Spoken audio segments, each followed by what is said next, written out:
నమస్తే, welcome to mid day debate. నేను Gracie. Sigachi కన్నీటి గాథ ఇంకా ఓడవలేదు. మృతదేహాల కోసం బాధిత కుటుంబ సభ్యులు శిథిలాల వద్ద ఇంకా తచ్చాడుతూనే ఉన్నారు. తిండి తిప్పలు మాని ఎప్పుడు ఏ సమాచారం వస్తుందా అని ఎదురు చూస్తున్నారు. సిగాచి పరిశ్రమలో రియాక్టర్ పేలి 5 రోజులైనా ఇంకా శిథిలాలను తొలగిస్తూనే ఉన్నారు. లభించిన మాంసం ముద్దలకు DNA టెస్ట్ చేసి బంధువులకు అప్పగిస్తున్నారు. ఈ విషయం ఇలా ఉంటే ఇక్కడ అధికారులకు మరో తలనొప్పి వచ్చింది. ఈ ఘటనలో మరణించింది తమ భర్త అని, 12 ఏళ్ల క్రితం వేరైన భార్య, వాడు మా తమ్ముడే అంటూ తెగిపోయిన బంధుత్వాలని కలుపుకుంటున్నారు. సిగాచి పరిశ్రమ ఇచ్చే ₹1 కోటి తమకే ఇవ్వాలని రోధిస్తున్నారు. ఇలాంటి 3 కేసులు తమ దృష్టికి వచ్చినట్లు అధికారులు చెబుతున్నారు. మానవత్వం మంట గలిసిపోయిందనడానికి ఈ ఘటనలే ఉదాహరణలు. అధికారులు దీన్ని ఎలా పరిష్కరిస్తారో చూడాలి.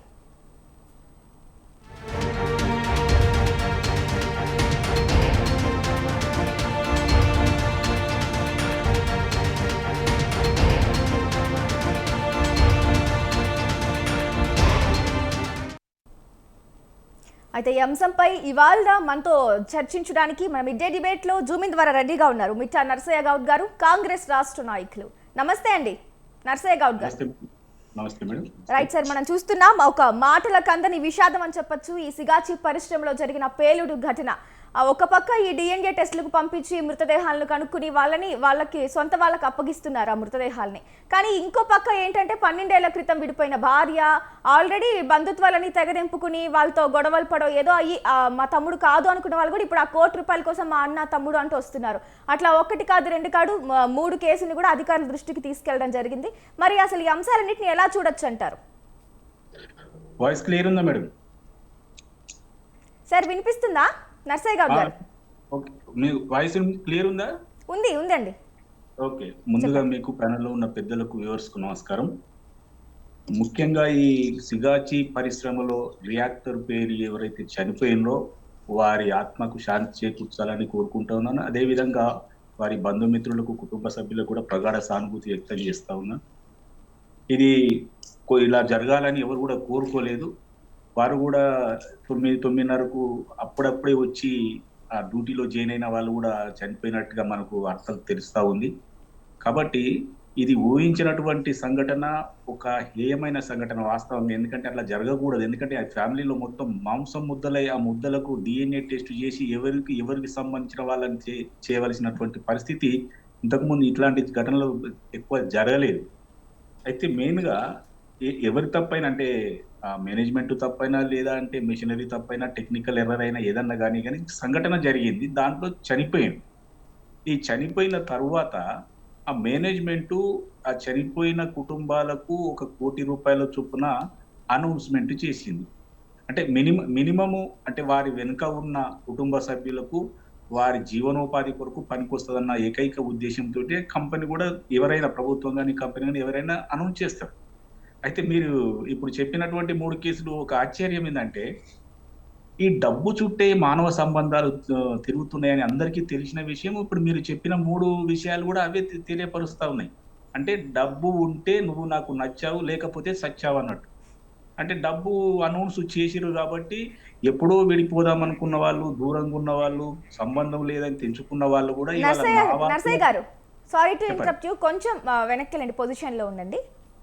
ఓకే, అయితే వీళ్ళందరూ కూడా మా వాళ్ళు, మాకు సంబంధించిన వాళ్ళు కాబట్టి ఆ అమౌంట్ మాకే రావడం అనేది జనరల్ గా ఈ సమాజంలో జరుగుతున్నటువంటి అంశాలలో ఇది పెద్ద కొత్తగా ఏం కాదు. ఎందుకంటే డబ్బు కొరకు ఏమైనా చేసే పరిస్థితులు కనిపిస్తున్నాయి. ఇప్పుడు 11 సంవత్సరాలని మీరే చెప్తా ఉన్నారు. 11 సంవత్సరాల అప్పటి వరకు సంబంధం లేనటువంటి వాళ్ళు కూడా ఈ రోజు ₹1 కోటి అనౌన్స్మెంట్ తోటి నాకు సంబంధించిన వాళ్ళు ఇంకా నాకు విడాకులు కాలేదని వస్తున్నారని చెప్తా ఉన్నారు కదా.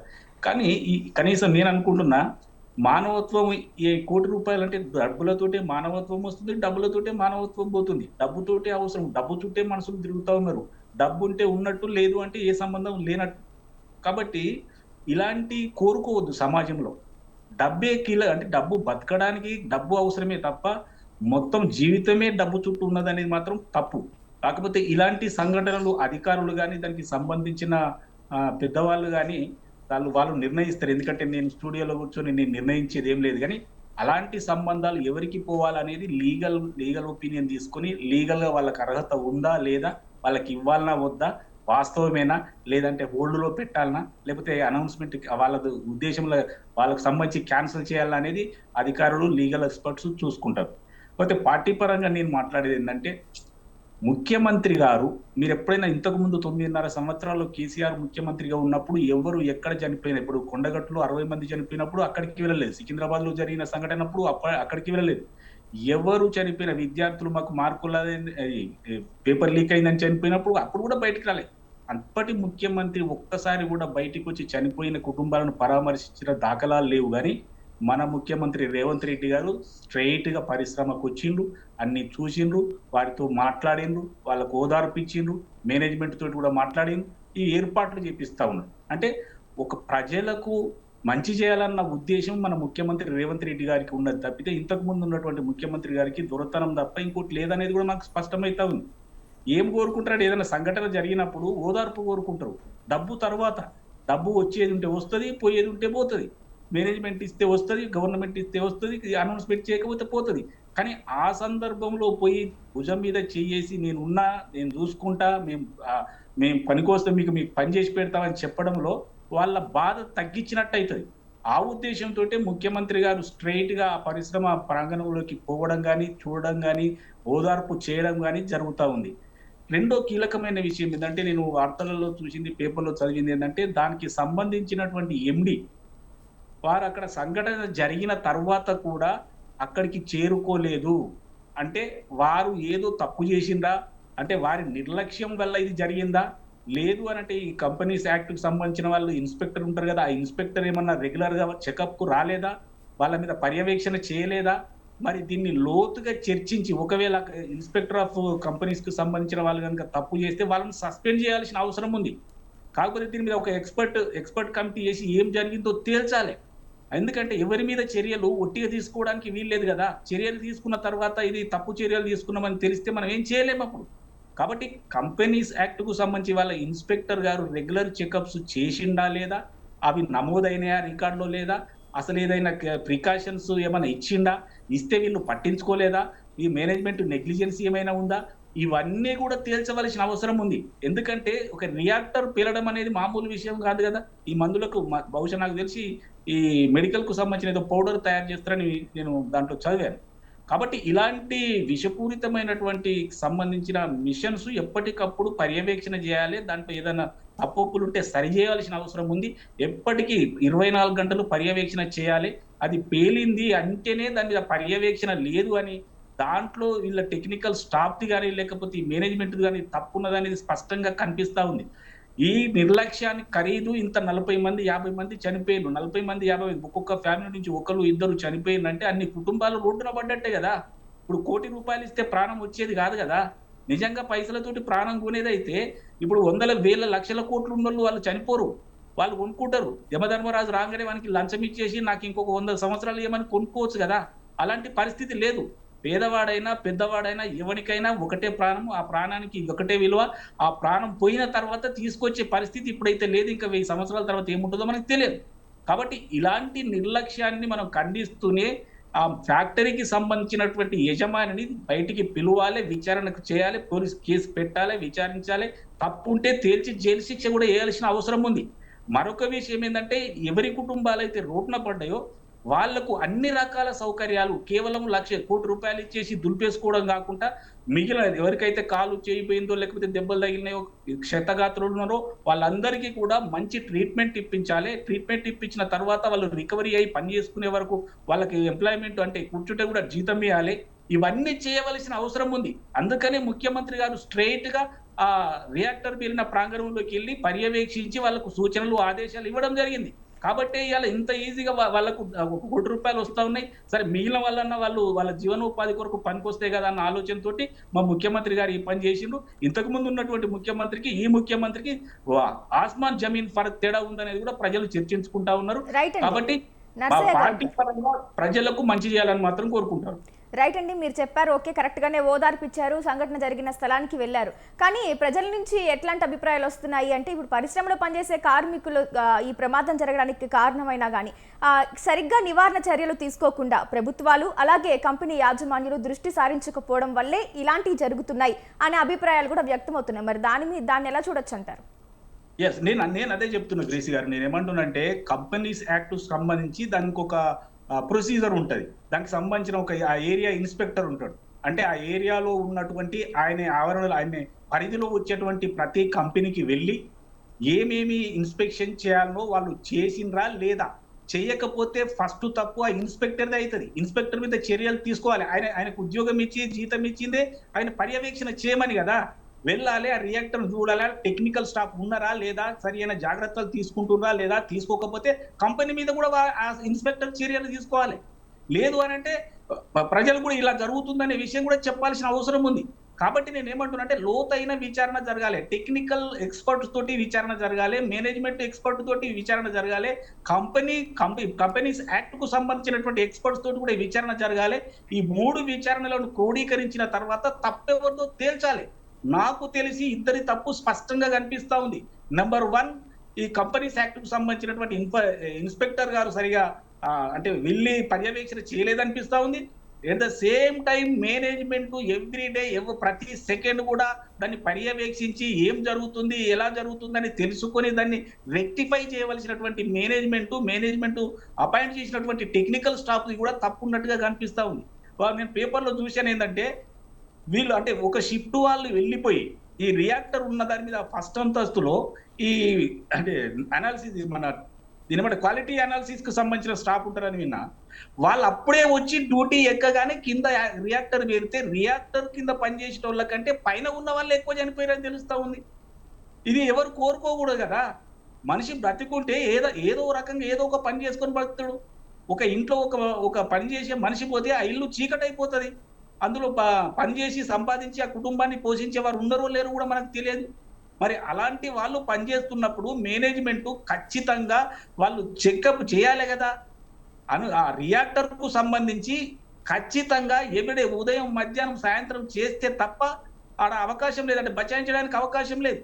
కాబట్టి ఆయన ఇంత సంఘటన జరిగినా కూడా మేనేజ్మెంట్ కు సంబంధించినటువంటి పెద్ద మనిషి CEO అక్కడికి రాలేదు అని విన్న 2 రోజుల వరకు కూడా. అంటే ఎంత నిర్లక్ష్యంగా ఉన్నాడు అంటే, కంపెనీకి సంబంధించిన యజమాని అంటే రావడానికి, ఇంత సంఘటన జరిగితే చూడడానికి రావడానికే భయపడ్డటువంటి వ్యక్తి తప్పు చేసినట్టుగానే కదా. ఇప్పుడు థర్డ్ పర్సన్ గా మేము చూస్తా ఉన్నాం బయట నుండి. మాకేమనిపిస్తుంది అంటే, అరే ఇంత సంఘటన జరిగితే రాలేటువంటి ఇప్పుడు మనిషి అంటే వీడు ఏదో తప్పు చేసిండని అనిపిస్తుంది. అనిపించకపోయినా తప్పు చేసిండు కాబట్టి అది పేలింది. లేకపోతే ఆయన కరెక్ట్ గా మేనేజ్ చేస్తే, కరెక్ట్ గా దాన్ని చెకప్ చేస్తే ఎందుకు పేలుతుందండి? ఇక్కడ స్పష్టంగా ఇద్దరి తప్పు కనిపిస్తా ఉంది.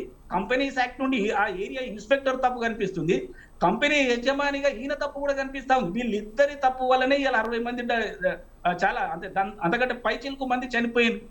అది కూడా ఒక టెర్రరిస్ట్ యాక్ట్ జరిగితే మాంసం ముద్దలు ఏర్పడినటువంటి పరిస్థితి ఇలా కంపెనీలో రియాక్టర్ పెరగడం వల్ల వచ్చింది అని అంటే వీళ్ళిద్దరి తప్పు కనిపిస్తుంది. కాబట్టి ప్రాథమికంగా అది కూడా విచారణ చేసి వీళ్ళిద్దరికి సరి అయిన శిక్ష వేయాలి. మేము ₹1 కోటి ఇచ్చినామంటే ₹1 కోటి ఇస్తే యజమాని చచ్చిపోతాడా? 10 కోట్లు ఇద్దాం, 10 కోట్లు ఇస్తే చచ్చిపోతాడా? 100 కోట్లు ఇస్తే చచ్చిపోతాడా? అంటే ఎవరినైనా ప్రాణమే కదా. నీ దగ్గర పనిచేసినంత మాత్రాన వాళ్ళకు జాగ్రత్తలు తీసుకోవాలి కదా. కింద రియాక్టర్ ఉంటే పైన ఈ టెక్నికల్ స్టాఫ్ ఉందనేది ఆయనకు తెలుస్తుంది కదా. అయినప్పటికీ కూడా నిర్లక్ష్యం వహించిండు.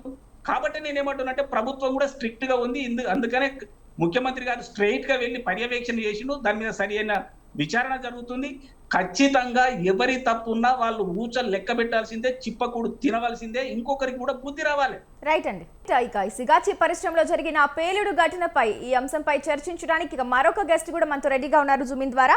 కృష్ణకుమారి గారు, సామాజికవేత్త. నమస్తే అండి కృష్ణకుమారి గారు. నమస్తే అండి.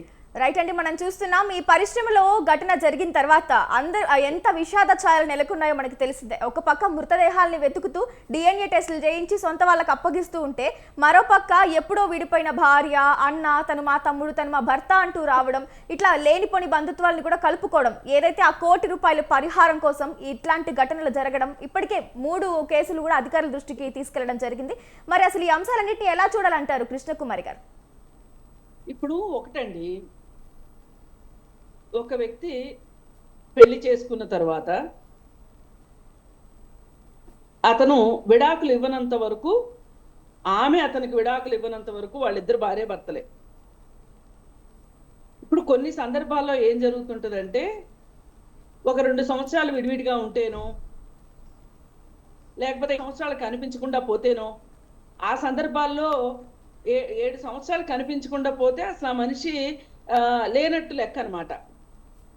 తర్వాత ఎప్పుడైనా వస్తే మళ్ళీ అతను నిరూపించుకోవాల్సిన అవసరం ఉంటుంది.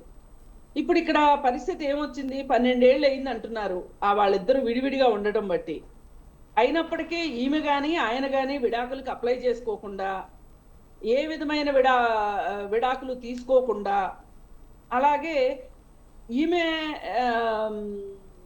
ఈమె మళ్ళీ ఇంకొక పెళ్లి చేసుకోకుండా లేదు అతను ఇంకొక పెళ్లి చేసుకోకుండా ఉన్నట్లయితే గనక ఆమె అతని భార్యే. ఆ నష్టపరిహారానికి ఆవిడ అర్హురాలు, ఇంకా అందులో డౌట్ లేదు. ఒకవేళ తల్లి కానీ తండ్రి కానీ బతికుంటే గనక వాళ్ళకు కూడా వాటా వెళ్తుంది. అంతే తప్పితే 12 ఏళ్ళ నుంచి వీళ్ళు కలిసి లేరు కాబట్టి ఆమె హక్కుదారు కాదు అనడానికి ఎక్కడా లేదు. ఇది మనం మౌలికంగా గుర్తుపెట్టుకోవాలి. ఇంకా బ్రదర్స్ అంటారా, ఇప్పుడు వాళ్ళు బ్రదరో కాదో తెలియడం పెద్ద కష్టమేం కాదండి. DNA టెస్ట్ చేస్తే తేలిపోతుంది. ఆ బ్రదర్కి ఇతనికి భార్యాభర్త లేకుండా కేవలం బ్రదర్ మాత్రమే ఉంటే గనక ఆ బ్రదరు, ఆ సిస్టర్స్, ఆ తల్లి, ఆ తండ్రి అందరూ వారసులు అవుతారు. మళ్ళీ వాళ్ళ పిల్లలు వారసులు కాదు, వాళ్ళ వరకే వారసులు అవుతారు. అందుకని అదేం పెద్ద చిక్కుముడి అని నేను అనుకోను. ఇప్పుడు జరిగిన దురదృష్టం కంటే ఇవి పెద్ద విషయాలు కాదండి. బంధుత్వాలు మరి నీళ్ళల్లో, చెరువులో నీళ్లుంటేనే కదా చేపలు వస్తాయి, బెల్లం చుట్టూనే కదా ఈగలు మోగుతాయి. అందుకని దాని గురించి మనం పెద్ద చేసేదానికన్నా ఇవాళ మాట్లాడవలసిన విషయం ఏంటి అంటే, ఇప్పుడు ₹1,00,00,000 వాళ్ళ కుటుంబాలు పోయిన మనిషి తిరిగి వస్తాడా అనేది ఒకటి. రెండోది, అసలు మన దేశంలో ప్రాణాలకి విలువ లేదు. అసలు హ్యూమన్ లైఫ్ వాల్యూ అని ఒకటి ఉంటుంది. ఒక మనిషి బతికుంటే, అతను ఉద్యోగం చేస్తూ ఉంటే, ఉద్యోగం చివరి నాటి వరకు అతను ఎంత సంపాదించగలుగుతాడు అనే దాన్ని బట్టి అతని లైఫ్ వాల్యూని లెక్క కడతారు డబ్బుల్లో. అలాంటి క్యాలిక్యులేషన్స్ ఏమి మన దేశంలో పనిచేయవండి. వేరే దేశాల్లో అయితే ఆ హ్యూమన్ లైఫ్ వాల్యూని లెక్క కడతారు. కాబట్టి ఈ హ్యూమన్ లైఫ్ వాల్యూ ప్రకారం లెక్క కడితే ₹1,00,00,000 అంటే ఇంకెక్కువనే వెళ్తాయి. ఒక్కటే DNA టెస్ట్ ద్వారా వాళ్ళ బంధువులు అవునా కాదనేది చూసుకోవడం ఒకటి. రెండోది, వాళ్ళ ఈ పెళ్లి ద్వారా సంబంధాలు అంటారా, అవి కూడా ఏం పెద్ద కష్టమైన విషయాలు కాదు. ఇవేమి పెద్ద రాకెట్ సైన్స్లు కాదండి. రాకెట్ సైన్స్ ఏంటి అంటే, ఇవాళ ఈ సిగాచి పరిశ్రమకి రియాక్టర్ పేలలేదు అని వాళ్ళు చెప్తున్నారు. రియాక్టర్ పేలకుండా అంత బిల్డింగ్ కుప్ప కూలేంత పరిస్థితి ఎందుకు వచ్చిందో చెప్పగలగాలి. రియాక్టరే కూలుంటది. రియాక్టర్ కూలితే గనక మీరు దానికి సంబంధించి చర్యలు ఎందుకు తీసుకోలేదు, భద్రతా చర్యలు ఎందుకు తీసుకోలేదు, మీరు టైం టు టైం మెయింటెనెన్స్ చేస్తున్నారా లేదా, మీకు అక్కడ ఇంతమంది కార్మికులు ఆ ప్రదేశంలో పనిచేస్తారు అంటే వాళ్ళందరూ ప్రాణాలంటే మీకు లెక్కలేదా, ఇన్ని మాటలు వస్తాయి. కాబట్టి వాళ్ళు సింపుల్గా అలా తోసేస్తున్నారు. ఒకవేళ రేపు పొద్దున రియాక్టర్ ఏం పేలలేదు, ఇదమిద్దంగా కారణం తెలియట్లేదు అని ఒక రిపోర్ట్ వస్తే కూడా మనం ఎవ్వరూ ఆశ్చర్యపోవక్కర్లా. అది నిజమైన కారణాలతోటి రిపోర్ట్ వస్తే అది రాకెట్ సైన్స్ అని నేను అభిప్రాయపడుతున్నాను. 89లో స్టార్ట్ అయింది ఈ కంపెనీ. అంటే దాదాపు 35-36 సంవత్సరాల క్రితం స్టార్ట్ అయిన కంపెనీ ఇవాళ స్టాక్ ఎక్స్చేంజ్లో కూడా లిస్ట్ అయ్యి ఉన్న కంపెనీ అంటే మరి వాళ్ళు ఏ విధంగా డబ్బులు సంపాదించుంటారు. మరి అంత డబ్బులు సంపాదించిన వాళ్ళు అక్కడ ఎందుకు తగు జాగ్రత్తలు తీసుకోలేదో వాళ్ళు సమాధానం చెప్పి తీరాలి. వీళ్ళకి మొన్న కలకటాలో ఎయిర్ ఇండియా ఫ్లైట్ కూలిపోయినప్పుడు వాళ్ళు ఏం చేశారంటే ప్రతి వ్యక్తికి ₹1,00,00,000 ఇస్తాము అని చెప్పి, రెండోది ఏం చేశారు అంటే టాటా సన్స్ వాళ్ళు 500 కోట్ల రూపాయలతోటి ఒక సంక్షేమ నిధిని ఏర్పాటు చేసి ఆ, ఆ? చెప్పండి చెప్పండి కృష్ణకుమారి గారు. అయితే ఏర్పాటు చేసి వాళ్ళు ఏం చేస్తున్నారు అని అంటే, ఇప్పుడు స్వదేశంలో చనిపోయిన వ్యక్తుల కుటుంబాలకి, విదేశాల్లో చనిపోయిన వాళ్ళ కుటుంబాల్లో భార్యా పిల్లల సంక్షేమానికి చేయూతనిస్తాము అని చెప్పి వాళ్ళు ప్రకటించడం జరిగింది. అంటే ఇది ఈ రోజు ఒక పరిహారం ఇచ్చేసి చేతులు దులుపుకోవడం కాకుండా వాళ్ళతోనే మేము ఉంటాము అని చెప్పడము, అంటే ఒక సౌహార్ద్రతని తెలియజేయడము, ఒక సహానుభూతిని తెలియజేయడం చాలా గొప్పగా ఉంది. ఏ కంపెనీలైనా అలాంటి చర్యలు తీసుకుంటే గనక చాలా మంచిగా ఉంటదండి. Right. చాలా నాకైతే అది చాలా బాగా అనిపించింది. అంటే ఇలాంటి ప్రమాదాలు జరగకూడదు. జరిగినా గానీ అలాంటి చర్యలు తీసుకుంటాం చాలా సమంజసం అనిపించింది. అలాగే ఇంకొక మాట, వాళ్ళ వైస్ ప్రెసిడెంట్ వచ్చి ఏం చెప్పారు అంటే క్షతగాత్రులకి సంబంధించిన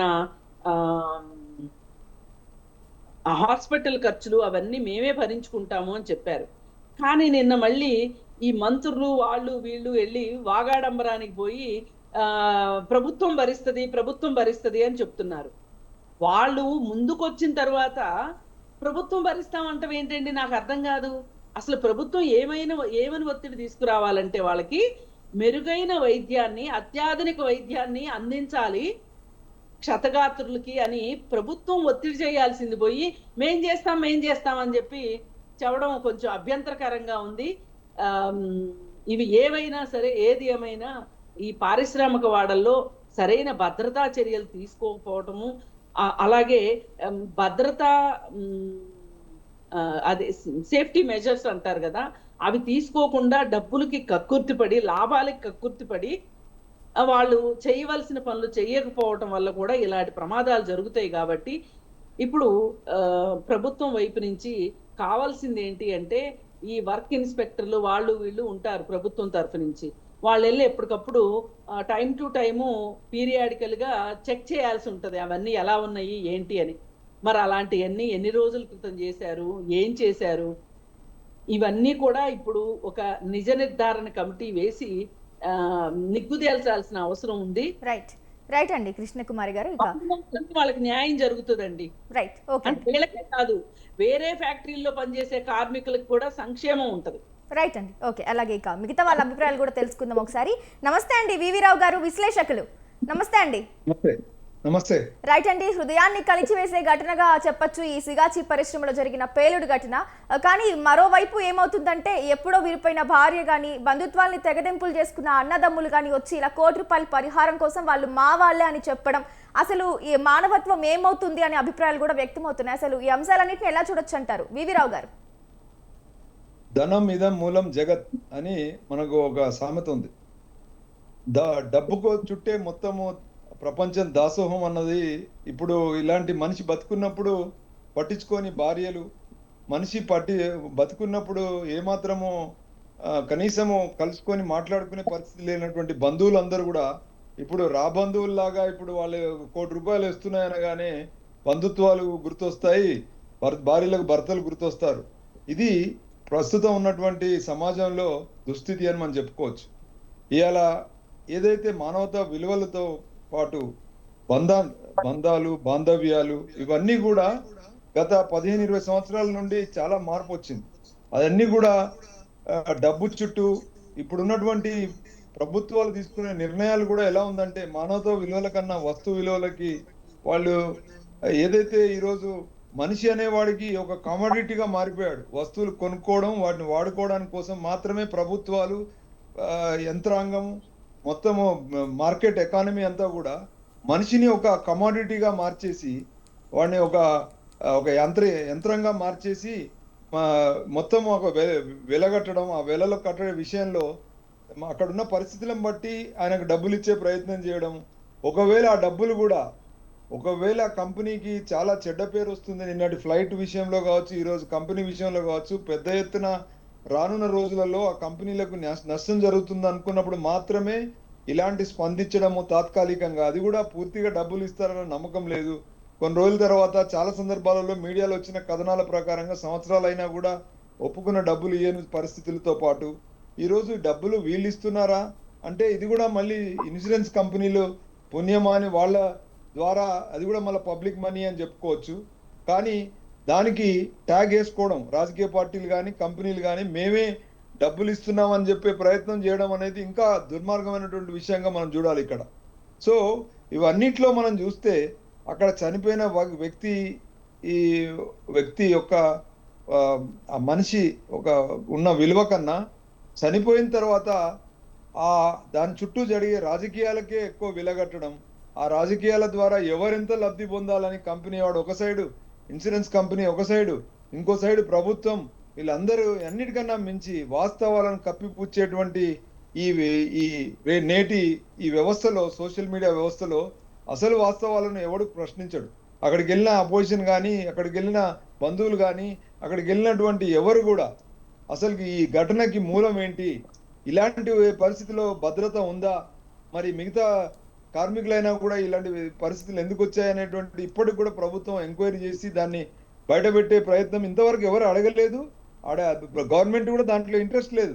చనిపోయిన శవాల మీద రాజకీయం చేయడం, చనిపోయిన శవాల మీద సెంటిమెంట్ రాజకీయం చేయడం వరకు ఉన్నంత శ్రద్ధ రేపు రానున్న రోజులలో ఇలాంటి సంఘటనలు జరగకుండా ఉండడానికి ప్రస్తుత ప్రభుత్వంలో ఏం ప్రోటోకాల్స్ ఉన్నాయి, ఇండస్ట్రియల్ సెక్యూరిటీ డిపార్ట్మెంట్ ఏం చేస్తుంది, ఇలాంటి సంఘటనల విషయంలో మానిటరింగ్ ఏజెన్సీస్ ఏం చేస్తున్నాయి, ఇవాళ ఇండస్ట్రియల్ మానిటరింగ్ ఏజెన్సీస్ చాలా ఉన్నాయి.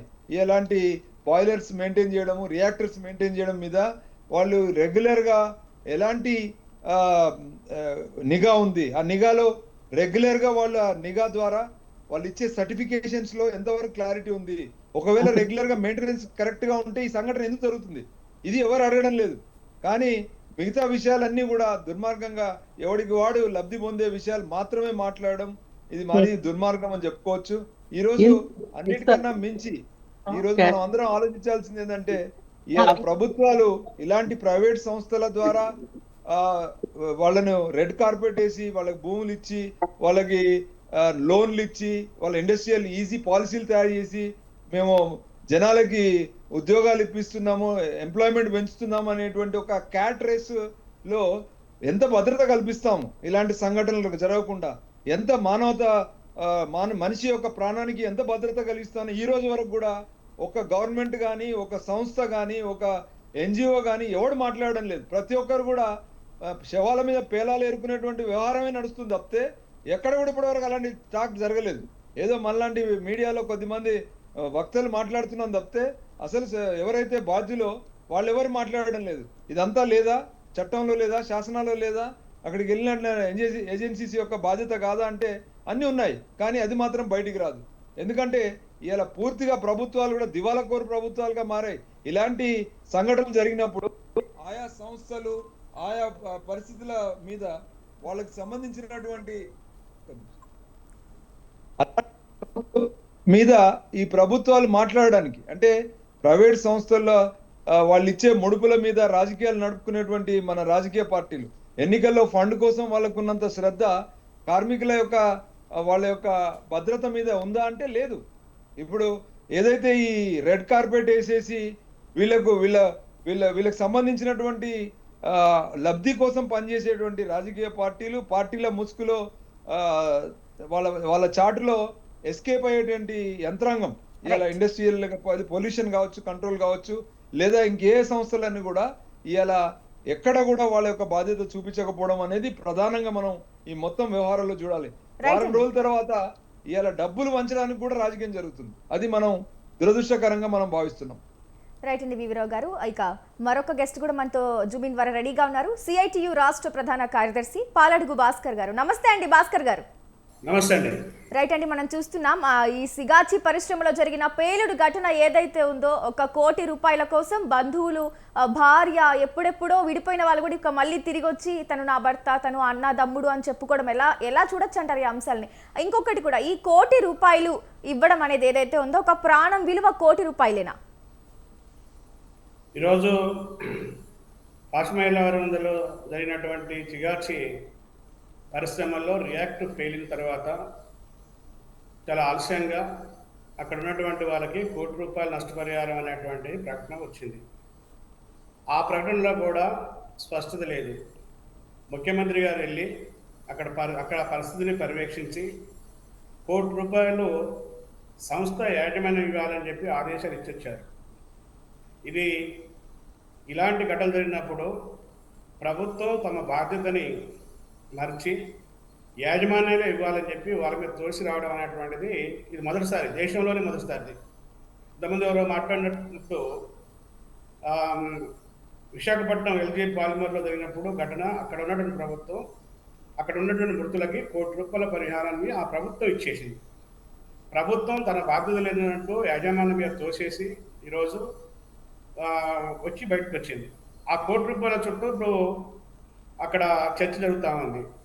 మీరు చెప్పినట్టు, మీ టీవీలో చెప్పినట్టు, ఇతరులు మాట్లాడినట్టు ప్రాణం విలువ కోటి కాదు, ₹100 కోటి పెట్టినా కానీ ప్రాణం విలువ వెలగట్లేవు. ఇప్పుడు అనధికారిక లెక్కల ప్రకారం 51 మంది చనిపోయినట్టు అక్కడ మాకున్న సమాచారం. ఇప్పుడు టీవీలో వచ్చింది 40-45 అనేటువంటి వస్తుంది. ఎందుకంటే ఆ ఘటన జరిగిన కాడి నుంచి ఇప్పుడు స్టిల్ మేము అక్కడ ఉన్నాం, మా నాయకత్వం అక్కడ ఉంది, మా కార్యకర్తలు అక్కడ ఉన్నారు, సహాయక చర్యల్లో పాల్గొంటున్నారు. అక్కడ జరిగేటువంటి యాజ్ స్టేషన్లో మేము ఉన్నాం. అక్కడ ఉన్నటువంటి బంధువులకి, అక్కడ ఉన్నటువంటి బాధితులకి అక్కడ సహాయక చర్యలు చేస్తున్నాం. ఈ ₹1 కోటి విషయంలో మా బంధువులని, మా భర్తలని, మా కుటుంబం అని, మా అన్నదమ్ములని వచ్చినటువంటి వాళ్ళు 1-2 ఉండొచ్చు, ఉండొచ్చు. నాకు తెలిసి ఒకే ఒక మహిళ ఇలాంటి వాదన అక్కడ చేస్తుంది. దీన్ని మొత్తం డబ్బు లేకపోతే మానవ సంబంధాలు ₹1 కోటి చుట్టూ తిప్పి అక్కడ జరిగినటువంటి సంఘటనని తక్కువ చేసి చూడొద్దని చెప్పి నా విజ్ఞప్తి. ఎందుకు జరుగుతుంది?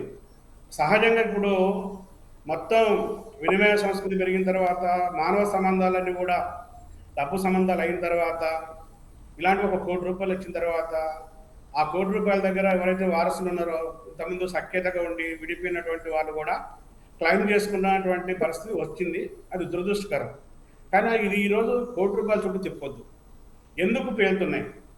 ఈరోజు చిగాసులో పేరింది, అంతకుముందు విశాఖపట్నంలో పేరింది, మన పక్కన ఉన్నటువంటి యాదాద్రి భువనగిరిలో ప్రీమియం పాలిమర్స్లో 2 కంపెనీల్లో రియాక్టర్లు పేలాయి. ఒక దగ్గర 3 చనిపోయారు, ఒక దగ్గర 2 చనిపోయారు. ఈ చిగాచిలో పేలినప్పుడే మా మేడ్చల్ ప్రాంతంలో మరొక రియాక్టర్ పేలింది. రాత్రి కాటేదాల్లో కూడా ఒకటి పేలింది. ఇలా పేలడానికి కారణాలు ఏంటి, దాని మూలాలు ఏంటి, దాని నివారణ ఏంటి, ఎవరిది బాధ్యత రహితం అనేటువంటి చర్చ మంచిది. ఈరోజు టెక్నికల్గా ఉన్నటువంటి ఈ పరిశ్రమల్లో అనుభవజ్ఞులైనటువంటి టెక్నీషియన్తో పనులు చేపించాలి. ఇప్పుడు చనిపోయినటువంటి కార్మికుల యొక్క వివరాలు చూస్తే చిగార్చిలో వలస కార్మికులు, కాంట్రాక్ట్ కార్మికులు రియాక్టర్లు పనిచేసే దగ్గర పనిచేస్తున్నారు. అంటే కోర్ యాక్టివిటీ దగ్గర, ప్రమాదభరితమైనటువంటి పనులు జరిగే దగ్గర టెక్నీషియన్స్ని పనిచేయాలి, అనుభవజ్ఞులు పనిచేయించాలి. అట్లా పని చేయించకుండా కార్మికులకి తక్కువ వేతనాలు ఇచ్చి ఎక్కువ లాభాలు తీసుకోవాలనేటువంటి దురాశతోని, లాభాపేక్షతోని యాజమాన్యాలు ఇలాంటి అన్స్కిల్డ్ లేబర్ని పెట్టడం వల్ల ఆ కంప్రెషర్, అందులో ఎంత ఉష్ణోగ్రత ఉండాలి, ఎంత ప్రెషరైజర్ ఉండాలి, ఎంత కూలింగ్ ఉండాలి, ఈ అంశాలు ఏం తెలియదు.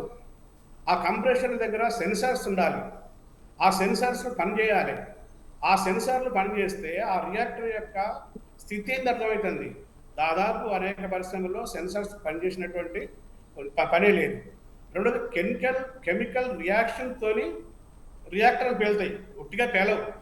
అక్కడ కెమికల్ కలిపేటువంటి కెమికల్ రియాక్షన్ ద్వారా ఉంటాయి. కెమికల్ రియాక్షన్ ఎందుకు వస్తుందంటే ఆ రియాక్టర్లో సమపాలలో కలపాల్సినటువంటి రసాయనాలు కలపకపోతే అవి రియాక్ట్ అయితే పేలిపోతాయి. కాబట్టి దీనికి కారణం ఏంటంటే యాజమాన్యాలు లాభాల కోసం ఈరోజు కార్మికుల్ని, మానవుల్ని వాళ్ళ ప్రాణాలకు విలువ లేకుండా నియమించడం వల్ల ఇది ఒకటి ఇట్లా జరుగుతూ ఉన్నాయి. దీనికి కారణం యాజమాన్యాలు. ఇలా కోర్ యాక్టివిటీలో లేకపోతే ప్రమాదభరితమైనటువంటి దగ్గర టెక్నీషియన్తో చేయించే దగ్గర కాంట్రాక్ట్ కార్మికుల్ని, వలస కార్మికుల్ని, అన్‌స్కిల్ కార్మికుల్ని పెట్టకూడదు అనేటువంటి చట్టం ఉన్నప్పటికీ, ఆ చట్టాన్ని ఉల్లంఘించినటువంటి యాజమాన్యాల మీద చర్యలు తీసుకోవడానికి ఈరోజు కేంద్ర రాష్ట్ర ప్రభుత్వాలు ఇద్దరూ చూస్తున్నట్టు వివరిస్తున్నారు. ఉదాహరణకి ఇలాంటి ప్రమాదభరితమైనటువంటి పరిశ్రమల్లో ప్రతి 3 నెలలకు ఒకసారి పర్యవేక్షణ చేయాలి, ఇన్స్పెక్షన్ చేయాలి. ఉమ్మడి రాష్ట్రంలో తెలుగుదేశం పార్టీ అధికారం ఉన్నప్పుడు చంద్రబాబు నాయుడు గారి హయాంలో పరిశ్రమలకు వెళ్ళి ఫిజికల్గా అక్కడ ఇన్స్పెక్షన్ చేయాల్సినటువంటి అవసరం లేదు. యజమానులు సెల్ఫ్ డిక్లరేషన్ ఇచ్చుకుంటే దాని ఆధారంగా సర్టిఫై చేయాలనేటువంటి ఒక నిబంధన తీసుకొచ్చారు. రాష్ట్రం విడిపోయింది, కొత్త రాష్ట్రం వచ్చింది, తెలంగాణలో బీఆర్ఎస్ అధికారంలోకి వచ్చింది, అదే విధానాన్ని కొనసాగించింది. బీఆర్ఎస్ ప్రభుత్వం అధికారం నుంచి దిగిపోయింది, కాంగ్రెస్ పార్టీ అధికారంలోకి వచ్చింది, రేవంత్ రెడ్డి ముఖ్యమంత్రిగా ఉన్నాడు, అదే విధానాన్ని ఈరోజు కొనసాగిస్తున్నారు. ఇంతకుముందు చట్ట ప్రకారం ఒక కార్మికుడు అంటే ఆ పరిశ్రమల్లో పనిచేసేటువంటి కార్మికుడు, మా పరిశ్రమలో చట్టం అమలు కావట్లేదు, మా పరిశ్రమలో ప్రమాదభరితమైనటువంటి పరిస్థితులు ఉన్నాయి, మా పరిశ్రమకు వచ్చి మీరు ఇక్కడ ఇన్స్పెక్షన్ చేయాలంటే ఖచ్చితంగా అక్కడ pollution board, labour department, factory inspector వచ్చి జాయింట్ ఇన్స్పెక్షన్ చేసేవాళ్ళు. ఇప్పుడు అక్కడ పనిచేసినటువంటి వాళ్ళు కంప్లైంట్ ఇస్తే పరిశ్రమని తనిఖీ చేయాల్సినటువంటి అవసరం లేదు అని చెప్పి చట్టం మార్చారు. రెండోది, ఇప్పుడు కేంద్ర ప్రభుత్వం 29 కార్మిక చట్టాలు రద్దు చేసి 4 లేబర్ కోడ్లు తీసుకొచ్చి అమలు చేస్తానని చెప్తుంది. అమలు చేసే దగ్గర ఫ్యాక్టరీ ఇన్స్పెక్టర్ యొక్క పాత్ర ఏంటి అన్నప్పుడు, ఫ్యాక్టరీ ఇన్స్పెక్టర్ అనేటువంటి అతను స్పెషల్ కేసులుగా ఉండాలి, మధ్యవర్తిగా ఉండాలి అనేటువంటిది చెప్పారు. ఈరోజు ఆన్లైన్లో సెల్ఫ్ డిక్లరేషన్ ఇచ్చుకుంటే దాన్ని ఆమోదించాలనేటువంటి దాన్ని ఈరోజు లేబర్ కోడ్లో పెట్టినటువంటి పరిస్థితి. ఇది పెట్టుబడిదారులకు కొమ్ము కాసేటువంటి పాలక వర్గాలు, పెట్టుబడిదారులకు డూడు కోసం అని చెప్పి తలొప్పేటువంటి అధికార యంత్రాంగం నిర్లక్ష్యం వల్ల ఈరోజు ఈ యొక్క కార్మికుల యొక్క ప్రాణాలు పోతున్నాయి, ప్రమాదాలు జరుగుతున్నాయి. ఈ ప్రమాదాల్లో మరణిస్తున్నారు. ఈ ప్రమాదాలు మరణించినప్పుడు అడావుడి చేస్తున్నారు. వారం రోజుల తర్వాత అందరూ మర్చిపోతున్నారు. యథార్థంగా మళ్ళీ పరిస్థితి వస్తుంది. మళ్ళీ ప్రమాదం జరిగినప్పుడు ఇలా పోతున్నటువంటి పరిస్థితి. కాబట్టి ఖచ్చితంగా ఆ పరిశ్రమని ప్రతి 3 నెలలకు ఒకసారి ఇన్స్పెక్షన్ చేసేటువంటి పాత చట్టం ఏది ఉందో ఆ పాత చట్టాన్ని పోస్టులో తీసుకురావాలి. సెల్ఫ్ డిక్లరేషన్ అనేటువంటి దాన్ని తీసేయాలి. దొంగతాళాలు ఇచ్చి దొంగతాళాలు ఇచ్చి దొంగతనం జరిగిందంటే జరగదా? ప్రభుత్వం వల్లనే ఇది వస్తుంది.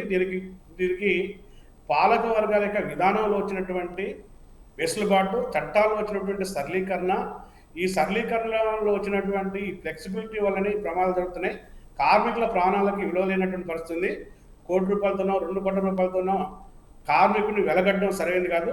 కార్మికుడు ఇలా జరిగినప్పుడు ఒక్కొక్క చిన్న సందర్భాలలో ఎవరో ఒకళ్ళు డబ్బుల కోసం ఆరాటపడేటువంటి అంశాలు ఉన్నాయి. కాబట్టి దీన్ని కూడా మనం పరిగణలో తీసుకోవాలి. కానీ అసలు విషయాల్ని ప్రపంచానికి, సమాజానికి వెలుగులో తీసుకురావాల్సినటువంటి అవసరం ఉంది. ఇది ఈరోజు పాలక వర్గాల యొక్క విధానాలు వాళ్ళ పాపం వల్ల ఇది పండింది తప్ప ఇది కానేది కాదు. పెట్టారు ఏంటి, ఇవి కూడా ఎక్కడ కూడా పరిగణలో తీసుకోకుండా అమెరికాలో వాడినటువంటి ఆ రియాక్టర్లని అక్కడ కొంతకాలం గడువు ముగించుకున్న తర్వాత అవుట్డేట్ అయినటువంటి రియాక్టర్ని దిగుమతి చేసుకొని వాటి ద్వారా ఈరోజు ఇక్కడ చాలా మంది పరిశ్రమలు నడుపుతున్నటువంటి పరిస్థితి. కాబట్టి రైట్ అండి. ఓకే భాస్కర్ గారు, టైం అయిపోతుంది. ఇక మిగతా వాళ్ళ అభిప్రాయాలు కూడా విందాం. నరసయ్య గౌడ్ గారు విన్నారు కదా, భాస్కర్ గారి అభిప్రాయం విన్నారు. మరి ఇక ప్రభుత్వం నివారణ చర్యలు తీసుకోవాలి అన్న కోణంలో అయితే అభిప్రాయాలను వ్యక్తం చేస్తున్నారు. మీరేమంటారు నరసయ్య గౌడ్ గారు? గ్రేసీ గారు, మీకు ఒక 2 ముఖ్యమైన విషయాలు చెప్పాలి. ఎందుకంటే కొత్తలు కూడా కొన్ని పాయింట్అవుట్ చేస్తా ఉన్నారు. ఏమంటున్నా, ఇప్పుడు కంపెనీ సిగాచి పరిశ్రమ పెట్టిన పెద్ద మనిషి ఒక ఆయన ఉన్నాడు. దాన్ని రూల్స్ అండ్ రెగ్యులేషన్స్ ప్రకారం వాళ్ళు తీసుకొని వాళ్ళు ఏదైతే చేయాలో చేసిరు కదా. ఇప్పుడు దాంట్లో వాళ్ళ నిర్లక్ష్యం వల్ల, అంటే ఫ్యాక్టరీస్ యాక్ట్ కు సంబంధించిన వర్క్ ఇన్స్పెక్టర్స్ కానీ, లేదు అని అంటే వాళ్ళ దగ్గర పనిచేస్తున్నటువంటి స్కిల్డ్ లేబర్ కానీ, వాళ్ళు ఆ యాజమాన్యం కానీ తీసుకున్నటువంటి తప్పుడు చర్యల వల్ల అంటే ఆ రియాక్టర్ పీలి చనిపోయినప్పుడు జరగవలసిన మొట్టమొదటి పని ఏంది? ఇప్పుడు చనిపోయిండు, దాన్ని ఎవరు ఆపలేకపోయారు. అది జరిగింది, వాళ్ళ ప్రాణాలు పోయినాయి. సంఘటన జరిగిన తర్వాత ఇమీడియట్ చేయవలసింది ఏంటంటే క్షతగాత్రులను హాస్పిటల్కు పంపించి వాళ్ళకు మెరుగైన వైద్యం చేయాలి. ఈ మెరుగైన వైద్యం ఎవరు చేయాలి? ప్రభుత్వం చేయాలనా? యాజమాన్యం చేయాలంటే యాజమాన్యం మీద వదిలేసినప్పుడు ఇమ్మీడియట్ అంటే వాళ్ళ కోలుకునే వైద్యం రావాలి కాబట్టి ఇమ్మీడియట్లీ ప్రభుత్వం ఏమంటుందంటే మేము చేపిస్తామని చెప్పేసింది. ఒక మిత్రురాలు ఇప్పుడు మాట్లాడిన వారు ఏం మాట్లాడారంటే వాళ్ళు అన్నాక తర్వాత కూడా ప్రభుత్వం ఎందుకు చేయాల్సి వస్తుందంటే ప్రభుత్వం ముందుకొచ్చి మీకు మెరుగైన వైద్యం చేపిస్తా అంటే సంతోషపడాలి కానీ మీరెందుకు చేపిస్తున్నారు అనేది రావడం దురదృష్టకరం. నెంబర్ 2 ఏంటంటే ప్రభుత్వం ఇస్తుందా లేకపోతే ఫ్యాక్టరీ ఇస్తుందా అనే దాని మీద ఇప్పుడు ఏపీలో జగన్ ఆధ్వర్యంలో ₹1 కోటి ఇచ్చిర్రు, ప్రభుత్వం వేయాలి, ఫ్యాక్టరీ ఎందుకు ఇస్తుందని ఒక మిత్రుడు చెప్తా ఉన్నాడు. నేనేమంటున్నంటే ప్రతిదీ గవర్నమెంట్ ఇచ్చుకుంటా పోతే తప్పులు నువ్వు చేస్తావు, నువ్వు డబ్బులు సంపాదిస్తావు, నువ్వు వాళ్ళ ప్రాణాలు తీస్తావు. నువ్వు తీసినావు కానీ నేనైతే డబ్బులు ఇస్తానల్లా వానితోటి కక్కించాలి, మిగిలింది అవసరమైతే వాడు ఇవ్వకపోతే మేము ఇవ్వాలి, మేము ఇప్పియాలి. ఈ పని చేయడంలో తప్పు పట్టవలసిన అవసరం లేదు కదా ప్రభుత్వాన్ని. రెండో ముఖ్యమైన విషయం ఏంటంటే నేను ఇంతకు ముందు కూడా చెప్పిన, ఇంతకు ముందు ఉన్నటువంటి ప్రభుత్వంలో ముఖ్యమంత్రి గారి లెక్క కాకుండా మా ముఖ్యమంత్రి గారు స్ట్రేట్ అవే సంఘటన జరిగిన ఆ స్థలానికి వెళ్ళి పర్యవేక్షించి ఇంత అమౌంట్ ఇవ్వాలని ఆదేశించి వచ్చినాక వాళ్ళు ఇవ్వడానికి ముందుకు వచ్చారు. దానికి మనం అంటే అభినందించాలి ముఖ్యమంత్రి గారిని. అంతేగాని మీరే వాళ్ళని వదిలిపెట్టేసి ఫ్యాక్టరీలు ఎందుకు ఇస్తారు మీరే ఇవ్వాలనే ఆ వాదన సమంజసమైంది కాదు. కాబట్టి నేను ఒకటే క్లియర్గా చెప్పదలుచుకునేది అంటే ఇది జరగాలని ఎవరు కోరుకోలేదు. కాబట్టి వాళ్ళ నిర్లక్ష్యం వల్ల, యాజమాన్యం నిర్లక్ష్యం వల్ల, ఫ్యాక్టరీస్కి సంబంధించినటువంటి వర్క్ ఇన్స్పెక్టర్ నిర్లక్ష్యం వల్ల ఇది జరిగింది. వాళ్ళు ఇన్స్పెక్షన్ చేసినప్పుడు దానికి సంబంధించిన బుక్లో ఏమి నమోదు చేసిరు అనేది కూడా ఇన్వెస్టిగేషన్లో తెలుస్తుంది. అంటే ఎన్ని రోజులకు ఒకసారి పీరియాడికల్గా చేస్తూ ఉన్నారు, ఏ రకంగా ఏం చూసిరు, ఏమి కంప్లైంట్లు ఉన్నాయందా, ఎంత నిర్లక్ష్యం ఉంది అనేది అది ఫిక్స్ అవుతుంది. ఇప్పుడు ఎట్లా జరుగుతుంది. కాబట్టి ఈ ప్రభుత్వము ఇమీడియట్లీ స్పందించి పోయి వాళ్ళకు ఓదార్పు ఇచ్చి క్షతగాత్రులకు మంచి వైద్యం ఇవ్వాలని ప్రకటించడము తప్పు కాదు. ఇంతకు ముందు జరగనటువంటి విషయాలు ఇప్పుడు జరుగుతున్నాయి, ప్రజలకు మంచి జరుగుతుంది, దాన్ని మనం అభినందించాలి. దాంట్లో కూడా రంధ్రాన్వేషణ చేసి మీరెందుకు ఇస్తారు, మీరు ఇవ్వాలి కదా డబ్బులు, వాళ్ళు ఎందుకు ఇస్తారు అనడం అనేది సమంజసం కాదు. కాబట్టి ఇంకొక విషయం ఏంటంటే ఇప్పుడు సిగాచి అనేది ఒక 36 సంవత్సరాల పరిశ్రమ అయినప్పుడు ఆల్రెడీ దాంట్లో ఎస్టాబ్లిష్డ్ నామ్స్ ఉంటాయి. ఉన్నా కూడా పేలింది అంటే మనకు అర్థమైతే లేదా యాజమాన్యం నిర్లక్ష్యం అని. యాజమాన్యంతో ఫ్యాక్టరీకి సంబంధించినటువంటి అధికారిని మరి ఏం కుమ్ముక్కైంది ఇందులో తెలుసుకోవాలి కదా. ఇప్పుడు గవర్నమెంట్ అనేది ప్రతి రోజు పోయి ఆ గేట్ దగ్గర ఉండి చూడదు కదా. జరిగినప్పుడు అంటే వీళ్ళను ఇన్వెస్టిగేషన్లు ఫిక్స్ చేసి వాళ్ళకు శిక్ష వేస్తుంది, ఇంకోసారి జరగకుండా చూస్తుంది, మిగతా పరిశ్రమలకు మార్గదర్శి అవుతుంది, మిగతా పరిశ్రమలకు ఒక అల్టిమేటం ఇచ్చినట్టు అవుతుంది. అది ప్రభుత్వం చేస్తుందా, స్పందిస్తుందా లేదా, వచ్చిందా లేదా, ఓదార్పు ఇచ్చిందా లేదా, వాళ్ళకు సంబంధించినటువంటి అమౌంట్ అందుతుందా లేదా, అందకపోతే ఏం చర్యలు తీసుకుంటుంది, దీని మీద మనం ఖచ్చితంగా మాట్లాడుకోవాలి. అసలు మొదలుపెట్టిన అంశం ఏంటంటే సంబంధికులు లేకున్నా కూడా విడిపోయిన కూడా వస్తుండ్రు అనేది. దానికి మనం అంటే ఇప్పుడు వాళ్ళు డబ్బు ఉంది అది అవన్నీ ఎట్లా అంటే వాళ్ళు నిరూపించుకోవాల్సిన అవసరం ఉంటది. వీరికి సంబంధికులే, వీరికి విడాకులు కాలేదు. నర్సయ్య గౌడ్ గారు ఒకటి మీరు ఇప్పుడు చెప్పిన దాంట్లో నర్సయ్య గౌడ్ గారు మీరు ఇప్పుడు చెప్పిన దాంట్లో అంటే మీరు ఏం చెప్తున్నారు? ఇప్పుడు ప్రభుత్వము నివారణ చర్యలు తీసుకోవడం ప్రభుత్వ బాధ్యత కాదు, కేవలం ప్రమాదం జరిగిన తర్వాత వాళ్ళని శిక్షించడమే ప్రభుత్వం బాధ్యత అంటున్నారా?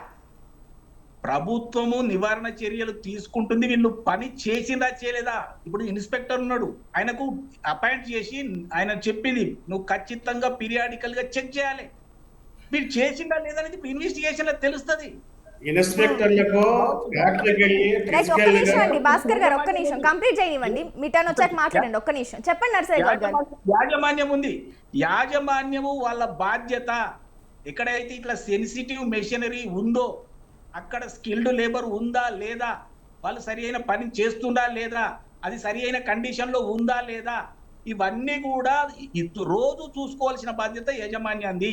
రైట్ ఒక్క నిమిషం భాస్కర్ గారు కూడా మాట్లాడిద్దాం, అవకాశం ఇద్దాం. చెప్పండి భాస్కర్ గారు. గవర్నమెంట్ ది కాబట్టే మాకు బాధ్యత ఉంది, కాబట్టే ఇమ్మీడియట్లీ వెళ్ళి మేము పర్యవేక్షించి దాన్ని వాళ్ళని ఓదార్చి వాళ్ళకు సంబంధించిన వైద్యం అందించాలని ప్రకటించి వీళ్ళకు ₹1 కోటి ఇవ్వాలని చెప్పి వచ్చిన మాకు బాధ్యత ఉంది కాబట్టి చెప్పినాం. నర్సయ్య గారు ప్రభుత్వాన్ని ఈరోజు సపోర్ట్ చేస్తూ మాట్లాడే పద్ధతి కరెక్ట్ కాదు.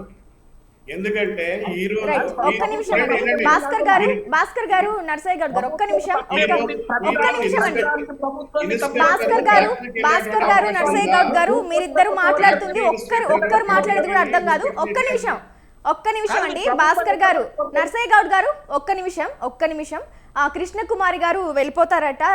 చెప్పండి కృష్ణకుమార్ గారు, కంక్లూడ్ చేయండి. ఇప్పుడు ఎడం చెయ్యి కుడి చెయ్యి అన్నట్టుంది తప్పితే ఇక్కడ వేరే ఏం లేదండి. మేమేమంటున్నాం, ఆ పరిశ్రమలో జరిగింది కాబట్టి ఆ పరిశ్రమ వాళ్ళే బాధ్యత వహించాలి అంటున్నాం. ఇప్పుడు వైద్య ఖర్చులు మెరుగైన వైద్యం ఇచ్చేలాగా వాళ్ళు ఇస్తాము అని చెప్తే ఆల్రెడీ వైస్ ప్రెసిడెంట్ వచ్చి చెప్పాడు, మాదే బాధ్యత అని చెప్పినప్పుడు మళ్ళీ వీళ్ళు వచ్చి మేం భరిస్తాం అని చెప్పటము ఎందుకు?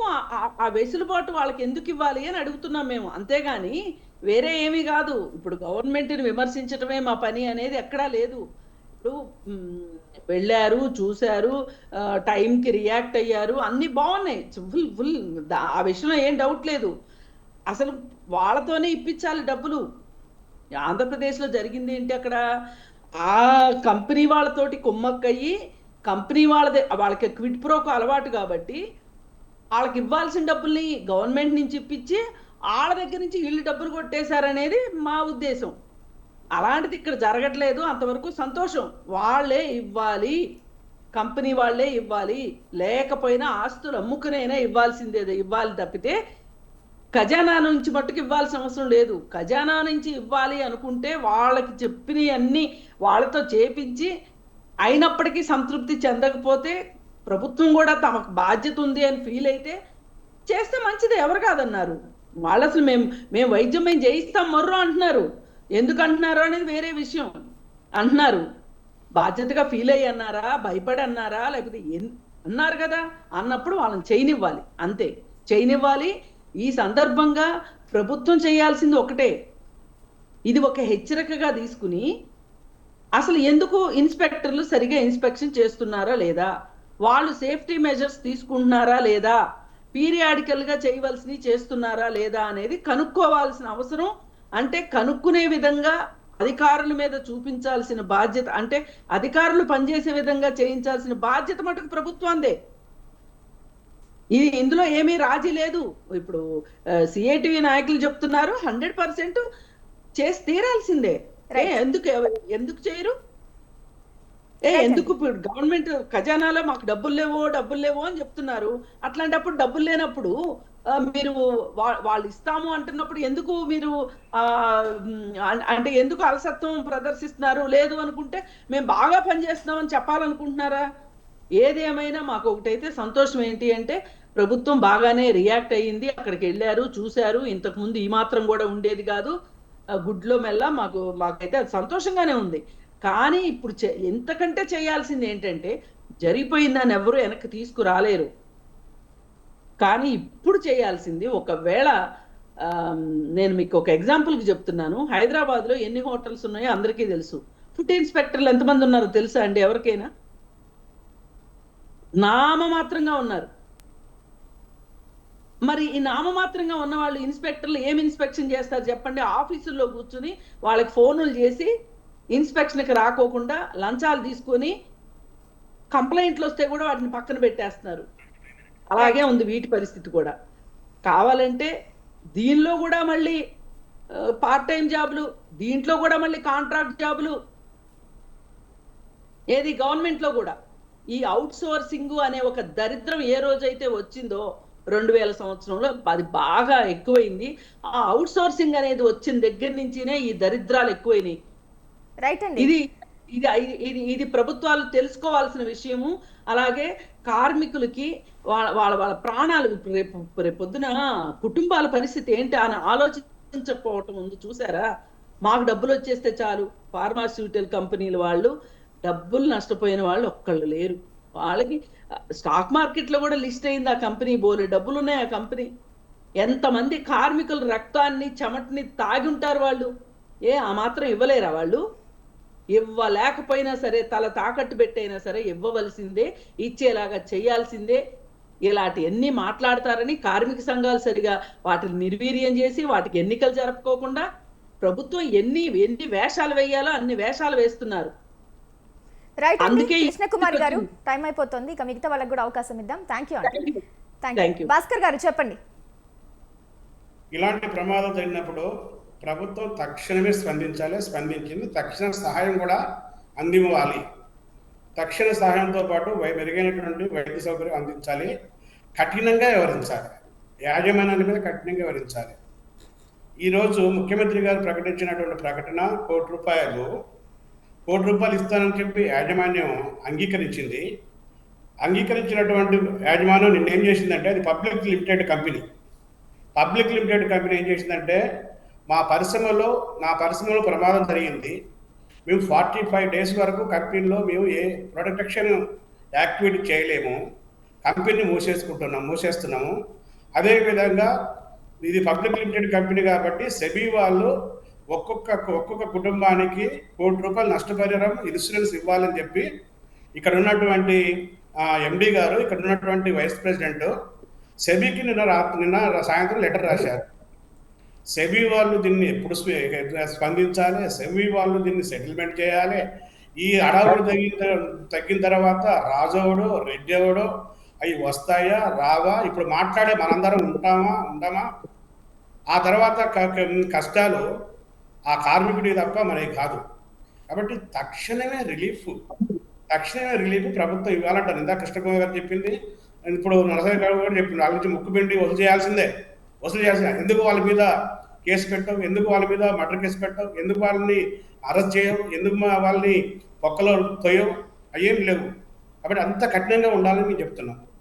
రెండోది, అసలు ఇన్స్పెక్టర్లు అనేటువంటి వాళ్ళు దిష్టిబొమ్మలా ఉన్నారు, ఉత్సవ విగ్రహాలు ఉన్నారు. వాళ్ళకి ఇన్స్పెక్షన్ చేసేటువంటి రైట్ తీసేశారు. 50 మంది లోపు ఉన్నటువంటి పరిశ్రమ, అది సేఫ్టీ పరిశ్రమ అని, పరిశ్రమ అని, 50 నుంచి 150 మంది ఉన్నటువంటి దాంట్లో స్వల్ప ప్రమాదకరమైనటువంటి పరిశ్రమ అని, 300 నుంచి 1000 లోపు ఉన్నటువంటి వాళ్ళకి డేంజరస్ పరిశ్రమ అని చెప్పి పరిశ్రమల్ని కేటగరైజ్ చేశారు. అంటే ఒక రియాక్టరు 35 మంది ఉన్న దాంట్లో పేలవచ్చు, 50 మంది ఉన్న దాంట్లో పేలవచ్చు. వీళ్ళకి ఇట్లో 100 మంది లోపు 150 మంది ఉన్నటువంటి లోపు ఫ్రీక్వెంట్గా ఇన్స్పెక్షన్ చేయాల్సిన అవసరం లేదని చెప్పి చట్టాన్ని మార్చారు. అసలు ప్రాబ్లం ఏంటంటే, చట్టంలో వెసులుబాటు కల్పించడం, విధానంలో వెసులుబాటు కల్పించడం అనేటువంటి ఉంది. ఈ విధానం మారాలి. ఎవరి పని చూపించాలి, భయం ఉండాలి, చట్టాన్ని ఉల్లంఘించినటువంటి కఠినంగా శిక్షించాలి, కార్మికుడికి భరోసా ఉండాలి, సంక్షేమం అమలు కావాల్సినటువంటి అవసరం ఉంది. వీటి మనం మాట్లాడాలి. ఓకే అండి. నరసయ్య గౌడ్ గారు చెప్పండి, కంక్లూడ్ చేయండి. మేడం, ఈ సంఘటన జరగడం అనేది మాత్రం దురదృష్టకరం. ఎవరిది తప్పు ఉన్నా ఈ ఇన్వెస్టిగేషన్లు తేలితే వారిని కఠినంగా ప్రభుత్వం శిక్షిస్తుంది, అందులో అనుమానం లేదు. రెండో కీలకమైన విషయం ఏంటంటే, ఇప్పుడు ప్రకటించినటువంటి ₹1 కోటి ఆ బాధిత కుటుంబాలకు అందే వరకు కూడా బాధ్యత ప్రభుత్వమే తీసుకుంటుంది. ప్రభుత్వం చెప్పిన తర్వాతనే వాళ్ళు రియాక్ట్ అయ్యారు. కాబట్టి ఇవన్నీ కూడా అన్ని సవ్యంగా, అంటే జరగవలసిన మిగతా విషయాలు సవ్యంగా జరిగే విధంగా రాష్ట్ర ప్రభుత్వం ఖచ్చితంగా వాళ్ళు చొరవ తీసుకొని చేస్తారని మాత్రం స్పష్టంగా చెప్తాను. ఎందుకంటే ఇంతకు ముందు జరిగినటువంటి కాకుండా ఇప్పుడు ఎప్పటికప్పుడు ఇన్ఫర్మేషన్ తీసుకుంటూ, అంటే వాళ్ళు ఇస్తానన్న వైద్యం కాకుండా ఇంకా అవసరమైతే మెరుగైన వైద్యం వేయడానికి కూడా గవర్నమెంట్ సిద్ధంగా ఉందని ప్రకటించినప్పుడు మనకు అర్థమవుతుంది కదా. కాబట్టి ప్రజా శ్రేయస్సే ముఖ్యం, కార్మికుల శ్రేయస్సే ముఖ్యం. బాధితులు, క్షేత్రగాత్రులు ఎంత % ఏదైనా కూడా వాళ్ళందరికీ కూడా ఆరోగ్యం కుదుటపడి వాళ్ళు ఒక పని చేసుకునే పరిస్థితికి వచ్చే వరకు కూడా గవర్నమెంట్ వాళ్ళ ఎంబటి ఉంటుంది, వాళ్ళకి కావాల్సిన అన్ని సౌకర్యాలు చేస్తుందని మాత్రం తెలియజేస్తాం. రైట్ అండి, థ్యాంక్ యూ నరసయ్య గౌడ్ గారు. ఏదేమైనప్పటికీ ఈ ఘోర విషాద సంఘటనలో మరణించిన ప్రతి ఒక్కరి మృతదేహాలు కూడా త్వరలోనే లభ్యమయ్యి ఆ కుటుంబ సభ్యులకు చేరాలని కూడా మనస్ఫూర్తిగా కోరుకుంటూ, వారి ఆత్మలకు కూడా శాంతి చేకూరాలని మా స్వతంత్ర టీవీ తరపున కూడా కోరుకుందాం. అలాగే ఇవాళ మిడ్ డే డిబేట్ లో పాల్గొన్న ప్రతి ఒక్కరికి వివి రావు గారు విశ్లేషకులు, మిఠా నరసయ్య గౌడ్ గారు కాంగ్రెస్ రాష్ట్ర నాయకులు, పాలడుగు భాస్కర్ గారు సిఐటియు రాష్ట్ర ప్రధాన కార్యదర్శి, కృష్ణకుమారి గారు సామాజికవేత్త, అందరికీ కూడా ధన్యవాదాలండి. ఇది ఇవాల్టి మిడ్ డే డిబేట్. చూస్తూనే ఉండండి స్వతంత్ర న్యూస్.